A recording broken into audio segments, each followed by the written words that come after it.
yeah, take it away. Thank you very much, Claire. 12 too, that as well. That's important too. Step 12 as well, right? Oh, I thought I was sharing on step 19. Oh dear. Right, that's summed it up. Okay, step 12, yes. Right, well, thanks very much, everyone, wherever you are in the world and what time it is where you are. I saw when I was dipping in and out, there are people where it's pouring down with rain and where it's daylight and sunshine and all sorts of different climates on display. So it's wonderful that, as people have said, we can all join digitally in this Zoom world, and we can share in a way that's perhaps not been possible so much in the past. So I'm going to speak for about 45 minutes. I've got you all captive for 45 minutes. Hey, believe how much I'd have to pay my therapist to listen to me drone on for 45 minutes, and you lovely people are going to do it for free. God bless you all. So yes, I think I'll start. I've got a couple of props here because we've got video. You know, I'm into me props. But the first one there is my book, Courage to Change, and I don't know if you can see that. No, we can. Mm-hmm. But there's a wonderful Al-Anon black belt. She is. She's a tough cookie. She does these and sells them to raise money for Al-Anon, and she did me a. Shit. What happened? Who muted? Muted yourself, Joe. Oh, did he do it? Yeah, I'm like, who did that? There we go. No. Am I back? Okay. You're back. Great. Right. So yeah, as I was saying, this Al-Anon black belt nicknamed me Superman, and it's there's another thing I heard recently, which is common sense is now so rare that it's actually classed as a superpower, and that again, having dealing with muggles or people in the real world, whatever you want to call it, there's some spectacularly low levels of common sense going around, especially as people have shared about with this COVID situation that we've all found ourselves in. And the other thing I'll just show you is this wonderful picture that another friend of mine came up with, and it's Captain Kirk, and it's Mr. Spock, and it's Dr. McCoy, and I think most of us know who they are. And Kirk is saying, I can't control it. And Spock is saying, I didn't cause it. And Dr. McCoy is saying, and I can't cure it. And just to make it perfect, because she's not a Trekker, she put the Starship Enterprise upside down. So that's wonderful. And that's one of the things I think a lot of people, when they want to be, when we're carrying the message, one of the most powerful things for the newcomer is those 3 C's.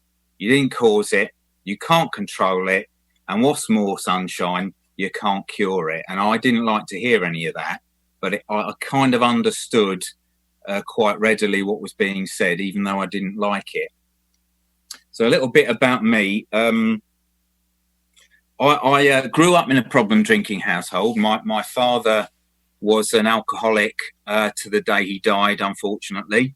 Alcohol was a huge part of his life, the lifestyle. He was a builder. He was Irish.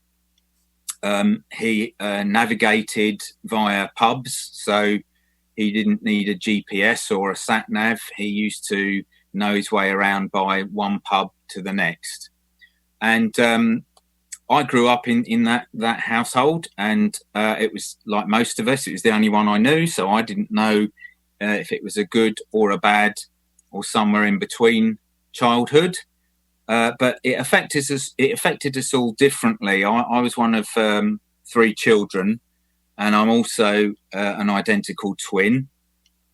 And even then, although we're the same, my twin brother and I, and we were treated the same, and we grew up in the same house, we turned out very, very differently. So each person is an individual, and whether they come into Al-Anon, for whatever reason, we are quite unique in that respect. And when we're, trying to convey the message to others, it is our experience, strength and hope, like Claire started with. And it's not, which would be my approach, is I'll tell you where you're going wrong. Now, you see, what you want to do is you want to do this. And straight away, I'm telling people, Mr. Fix It, I'm going to tell them what's wrong and how to fix it. And possibly a degree of judgment creeps in there as well, because clearly they're doing it wrong, whatever it is they're doing. So I grew up in a problem drinking household. I would have been in Al-Anon for at least 18 months before it even occurred to me I'd grown up in a problem drinking household. I came to Al-Anon because of my then partner, who unfortunately she died of alcoholism, aged just 41. So it is a killer, it will kill people. And alcohol is not a drug, it's a poison. And if you drink enough of it, it will poison you and you will die. And that's the sad fact of the matter. So probably, growing up, teenage years, Dad was ejected unceremoniously from the house by myself and my brothers when we were about 13 or 14. We'd had enough of him, couldn't deal with him anymore. He was unpredictable, violent, incredibly selfish looking back. And that was, driven by his addiction, but everything revolved around him, his need to drink and what he needed to do that. And my mum, who I remember telling me a few years later, I only stayed with your father because of you three. Because, and I thought, what, you kept us in that mayhem for our benefit. I didn't understand what I understand now, which was she was like anyone else. My mother was doing the best she could with what she had at the time. There was nothing Machiavellian about it. She wasn't being spiteful. She wasn't being, what can I do to make Joe's life a misery today? And neither was my dad. And there's a phrase in one of the conference approved literature where it says that pretty much. It says, isn't it wonderful when you suddenly realize you don't have to stop. You can stop blaming your parents for all your problems and you can get on with fixing them. Because, it's a very convenient whipping post, isn't it? To I can just blame everything on my upbringing and it was all down to my parents. And if I'd been born into a better family, I'd have turned out fabulous. It's a very childish view of the world. And that was one of the things that kind of stayed with me as I grew up. I was incredibly grown up in certain ways and spectacularly immature in other ways. And it was very uneven and very unbalanced. And one of the ways where I was, if you like, immature was people. People were a complete mystery to me. I didn't know how they ticked. Where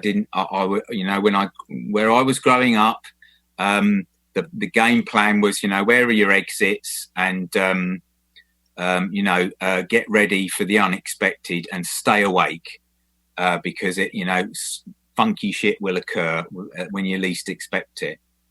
And as an example, my father, who was a very talented builder and joiner and master craftsman, spent several weeks lovingly putting together this coffee table, and he inlaid it with tiles and he varnished it and he varnished it again, and he did, and it absolutely beautiful in the centerpiece of our living room.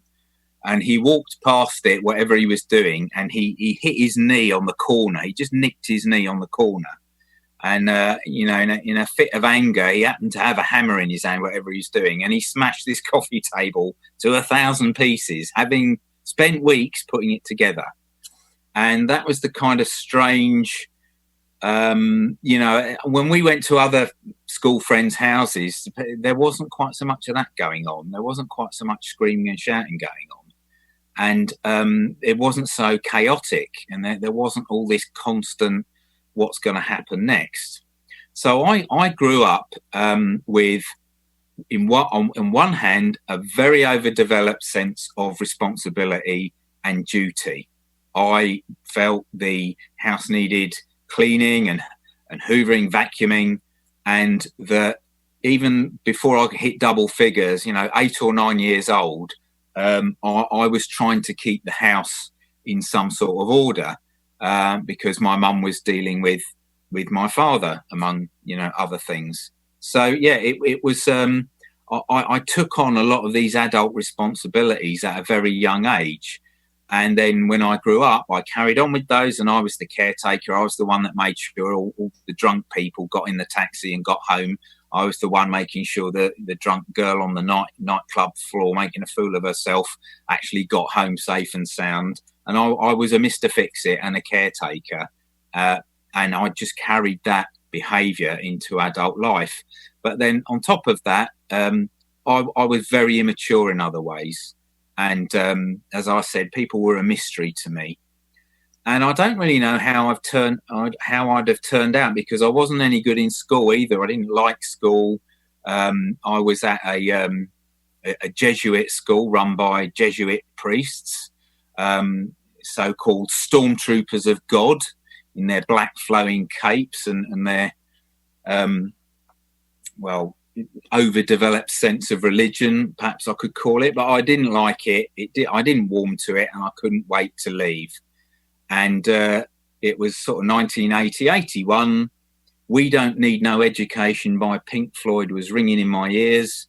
And off I went out into the adult world, age 16, thinking, right, what the hell am I going to do now? And I was thrown a bone, really, by my higher power, which I didn't know I had back then.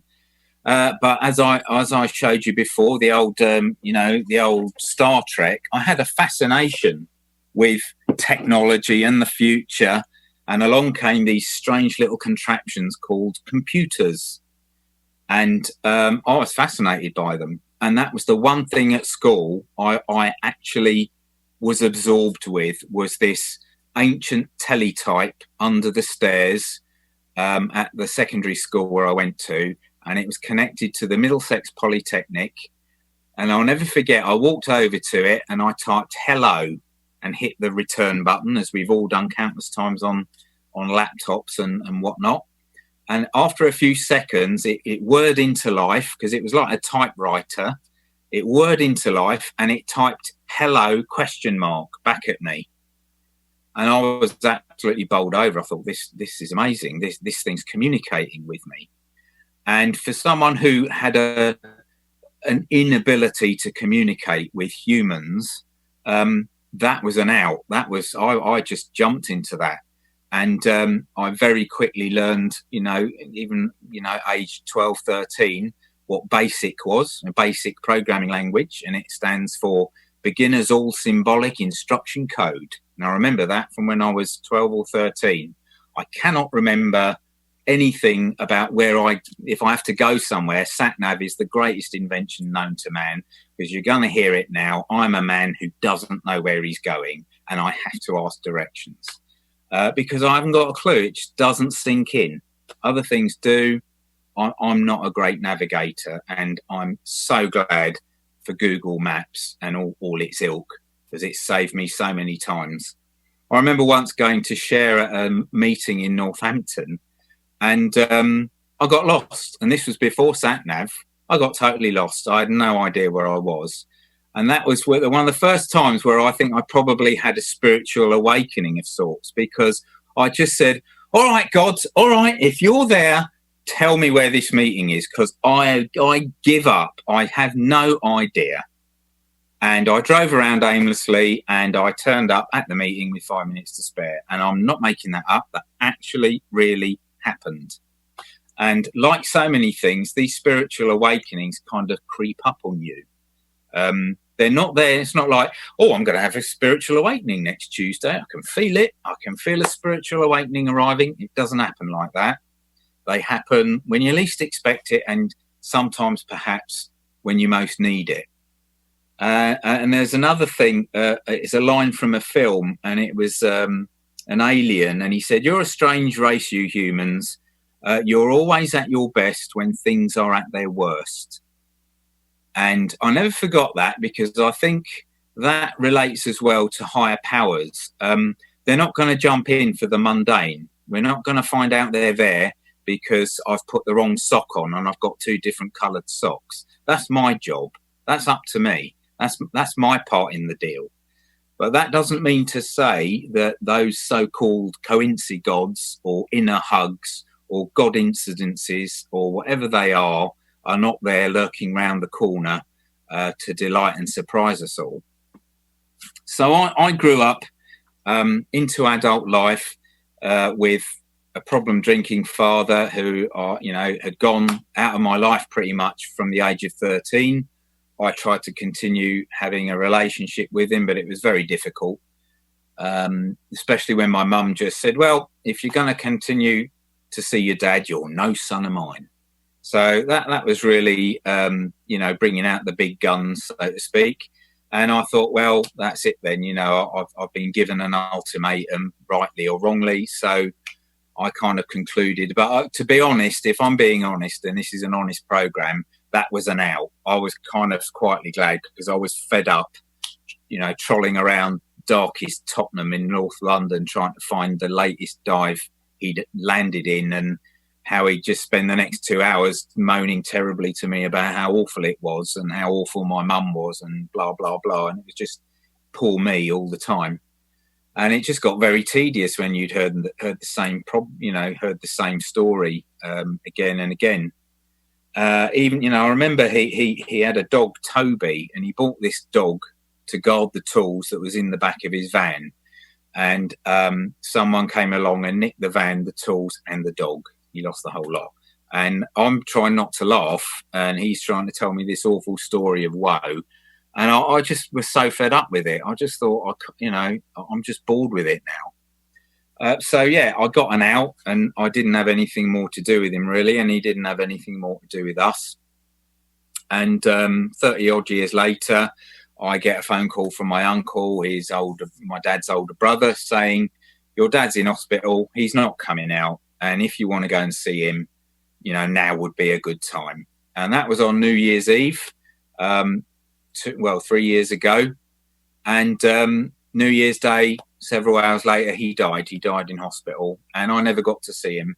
So that, again, was taken out of my hands, whether it was good or bad. I had to accept the way things were. So growing up, as I say, quite dysfunctional going into adult life. I discovered motorbikes early on. I loved motorbikes.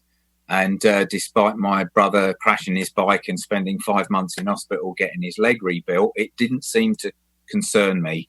I was 18, and as all 18-year-olds are, we're indestructible. So off I went and carried on with my motorbikes, carried on, ironically, with computing.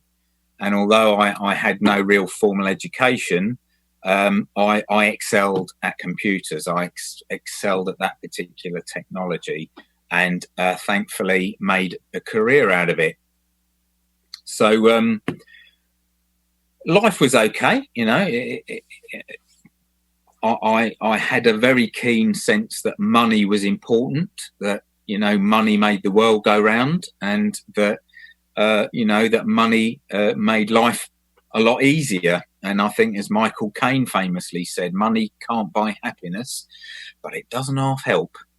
And, that I feel was true. I felt that money was a big fixer. It would fix all my problems.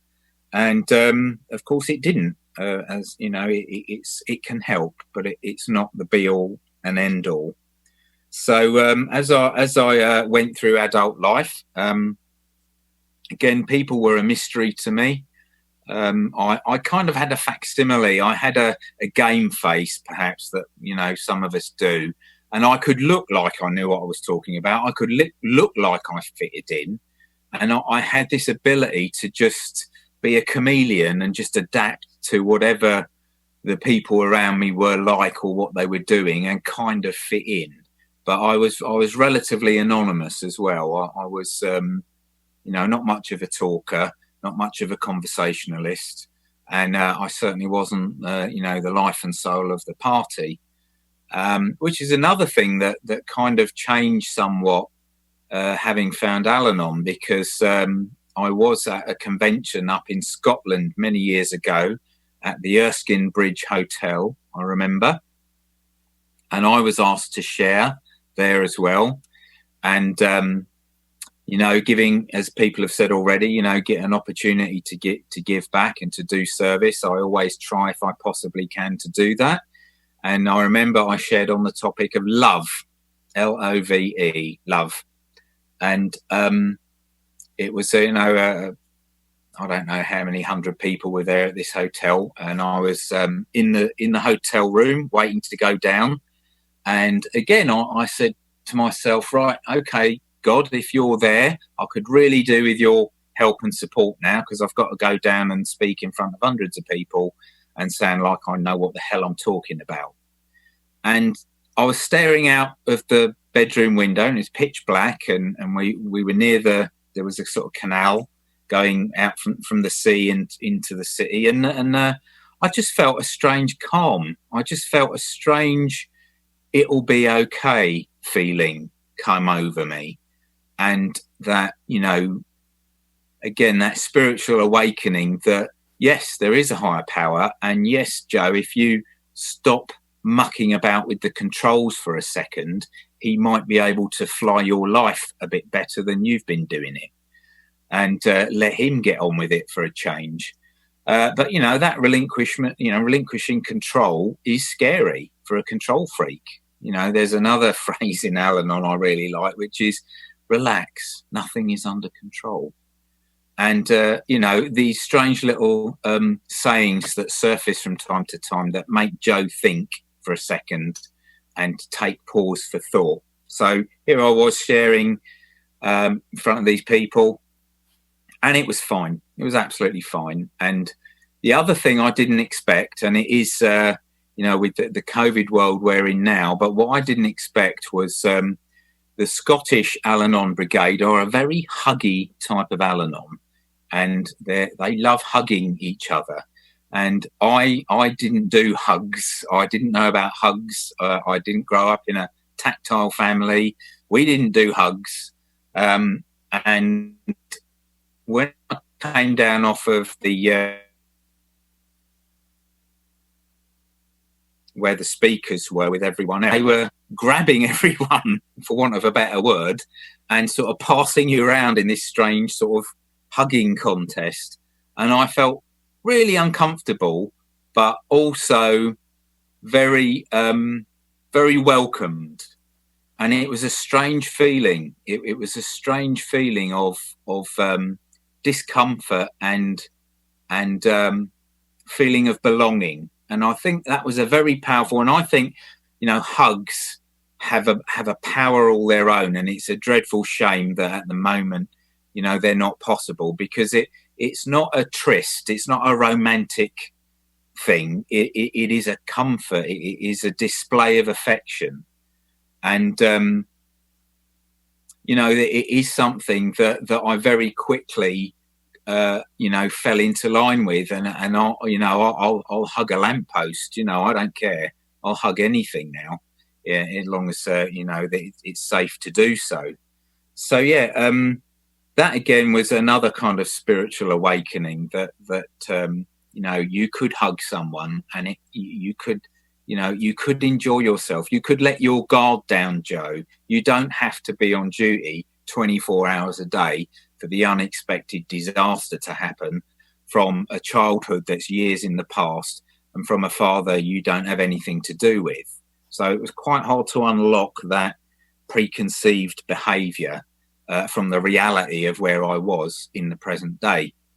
And again, at that Erskine Bridge Hotel, at one point I was dancing around the room with another gentleman doing what was called the Gay Gordons, which was a sort of Scottish dance, and having a ball, having a whale of a time. And I can tell you that prior to that convention, there is no way I would have danced, no way I would have danced with another man, and no way I would have danced a dance called the Gay Gordons. It just was not going to happen. But that was the kind of power of that feeling of belonging, that feeling of a family that just crept up on me, that we're all here because of a shared background. Whether the experiences are the same or the alcoholic's the same is kind of irrelevant.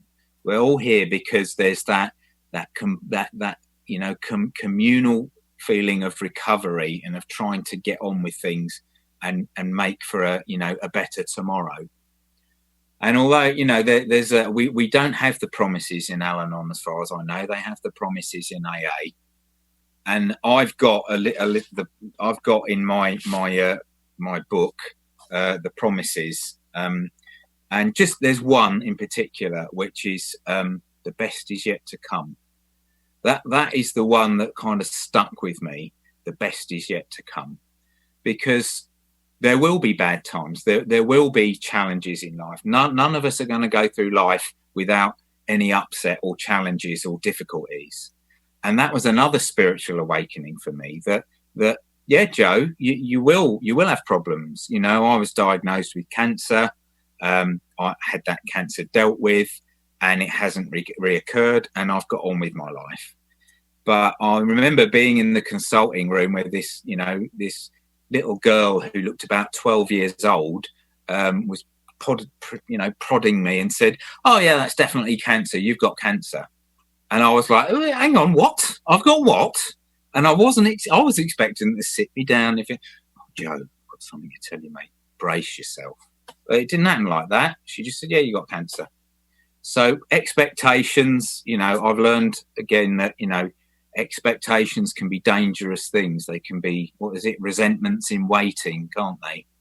And so it's that, that gradual picking up little hints from people here and there, these little nuggets in all the coal, in all the bits and bobs that you hear. There's these little things that stick, that beginner's all symbolic instruction code moment where it just kind of finds its way into Joe's brain and stays there for some reason. So I found Al-Anon, as many people do, because my alcoholic at the time came back from her first AA meeting and said, "I've been told to tell you that there's a meeting you should go to called Al-Anon." And if anyone had told me that, it would have gone in this ear and out that ear and off, gone. There was nothing wrong with me. I was holding the whole show together. I was the strong one. There was nothing wrong with Joe. Joe was, keeping everything, all the nuts and bolts flying together in loose formation. What the hell? I'm not going anywhere. There's nothing wrong with Joe. Are you mad? And because she told me, the Al-Anon radar was up. I was like, "Oh, hang on. What's all this about a meeting she's told me about?" Because I was totally fixated and focused on my alcoholic. So what she said carried a great deal of weight, thank God. So off I went. The next AA meeting she went to in Banbury, I went to my first Al-Anon meeting. And that would have been, night before Christmas, 1999, I think it was. Not that how long you've been in Al-Anon is really relevant or important or bears any relation whatsoever to an individual's recovery, but that's when I went to my first Al-Anon meeting. And I remember seeing someone there and thinking, "That's the lady who works at the Oriental Takeaway, who takes my orders. What's she doing here?" And it was a shock that ordinary people were affected by someone else's drinking. I don't know what I expected, but I just was not expecting someone I knew, even casually. I just wasn't expecting that. And we all sat round in this room, and there was a pall of smoke, because at that time everyone smoked if you wanted to indoors. Wasn't a problem.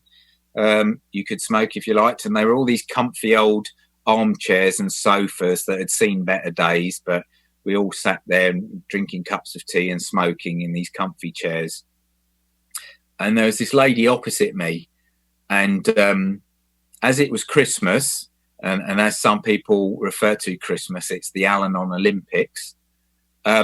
It was tough, all these expectations of having a Walton's Christmas on Walton's Mountain was not going to happen, and never did happen. And this lady was sharing. I remember she said, My name is so-and-so. And then she just burst into tears. She couldn't say anything else. She just cried. And I wanted to cry. That is the only emotion I had. And then I was also, as a man, as a bloke, I was afflicted with you can't cry, Joe. No displays of emotion. No, you're a man. Men do not cry. Men do not display emotion. Men do not hug, etc. Rubbish. But that was what was going through my mind in 1999. And I bit my lip and I didn't blub. And I didn't really listen to anything either. I don't remember anything that was said in the meeting. Other people who were at that meeting say I talked quite a bit. I droned on and on and on and on about my alcoholic. And if she doesn't sort herself out, she's out. I'll tell you what right now, I've had enough of her, blah, blah, blah. So I was very good, like many newcomers, at talking about the alcoholic. And, some AA members think that Al-Anon meetings is just another, it's all about them and we're all going to go in there and talk about our alcoholics. And that happens to a degree and it might be relevant in some cases. But I very quickly got out of the habit of talking about my alcoholic. And I talked about that far more troublesome character in my life called Joe, and what was Joe doing, to make Joe's life better, because it was very easy to blame my alcoholic for all my problems. It was very easy for me to say, if only she did this, my life would be wonderful. If only she'd listen to me and not do that, my life would be wonderful. So, as I can't remember, it was one of the American presidents said along the lines of, people are about as happy as they make up their minds to be. And that's what I was doing. I was expecting someone else to make me happy. And what's more, I didn't tell them what was wrong because they were going to have to guess. They were going to have to use their ESP because I wasn't going to tell them, because realistically and frankly, I didn't know what was wrong. I was, as the phrase goes, as mad as a box of frogs. And I didn't see it. I thought the alcoholic is being mad and, off her rocker and doing all this silly stuff. But I was perfectly normal. I was A-OK. Yes, I was A-OK running around my neighbour's living room screaming at the top of my voice about what she did the night before. And I remember doing that and thinking at the time it was normal, but I was absolutely off my rocker.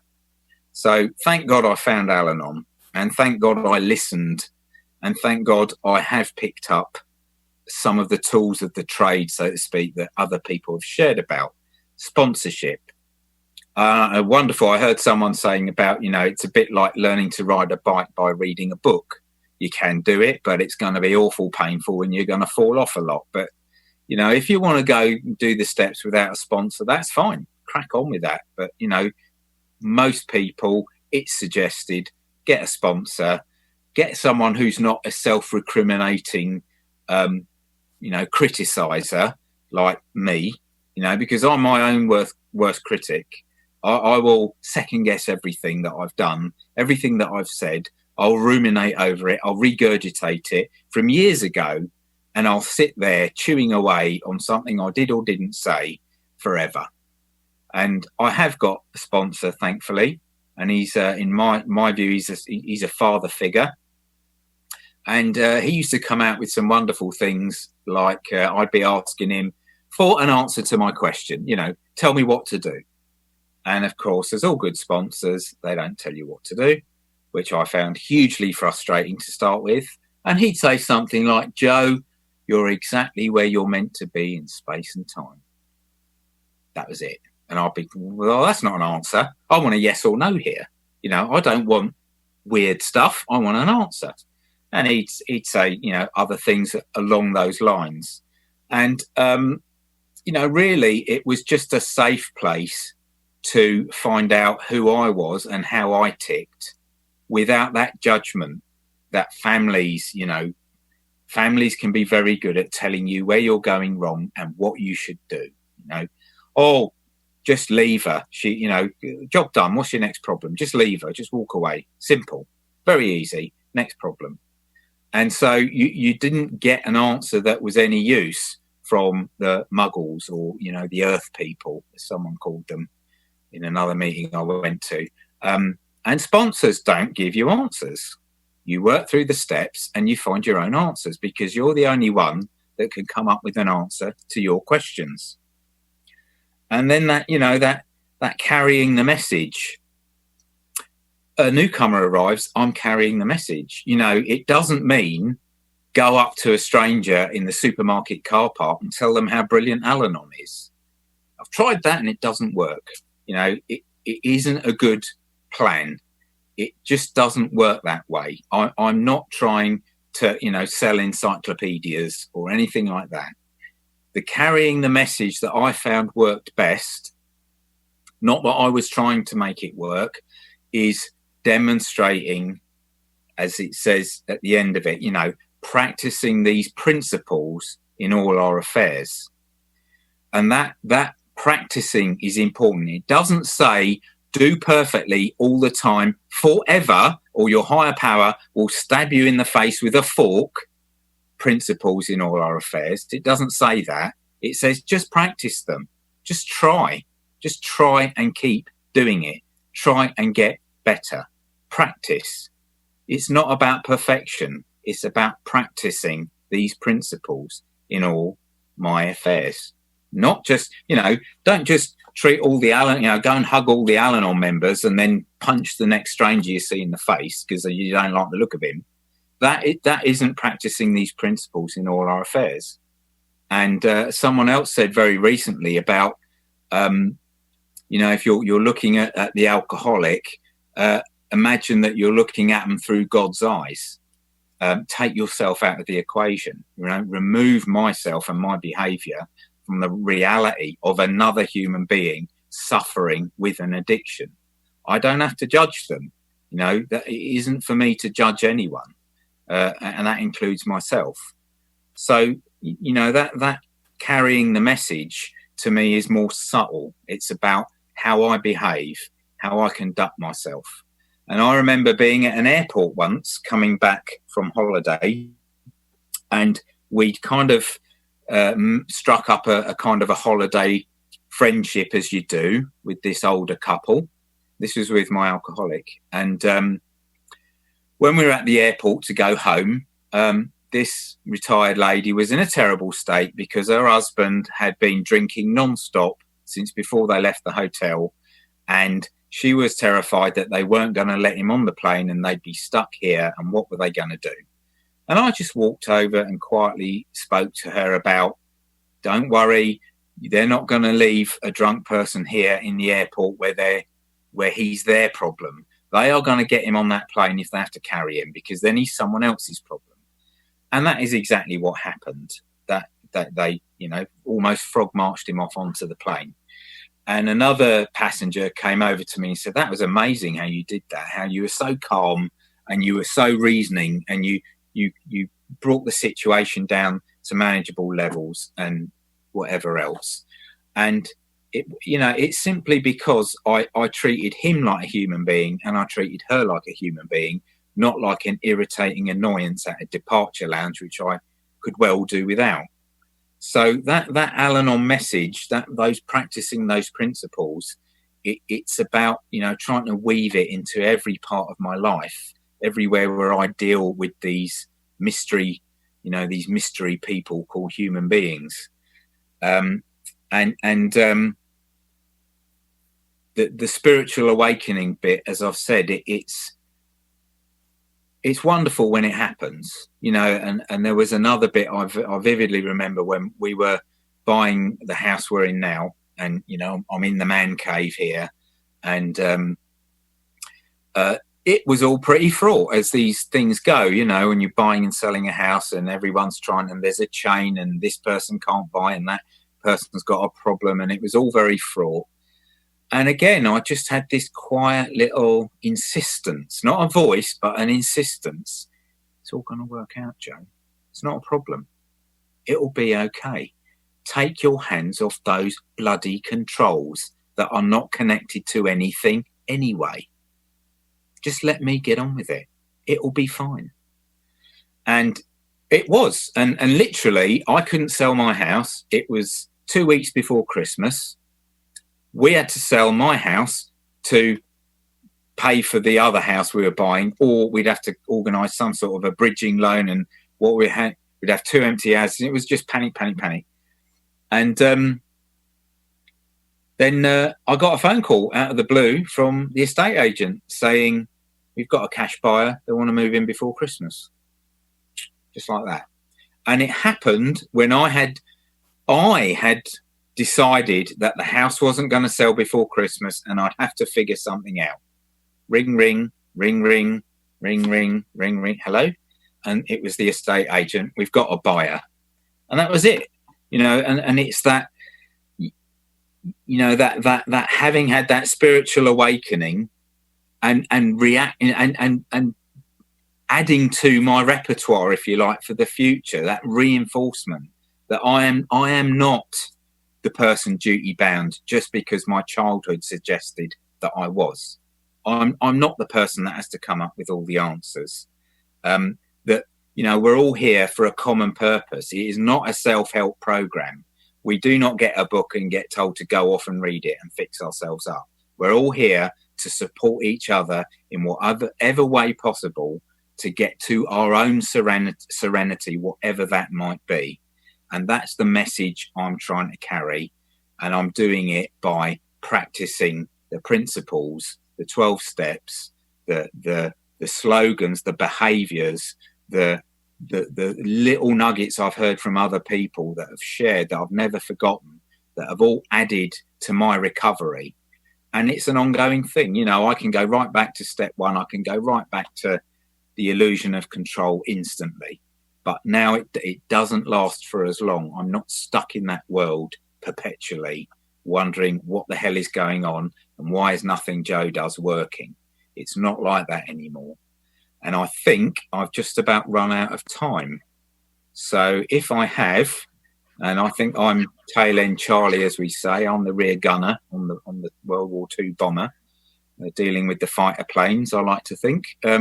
Maybe I've warded off 1 or 2, and we'll make a shaky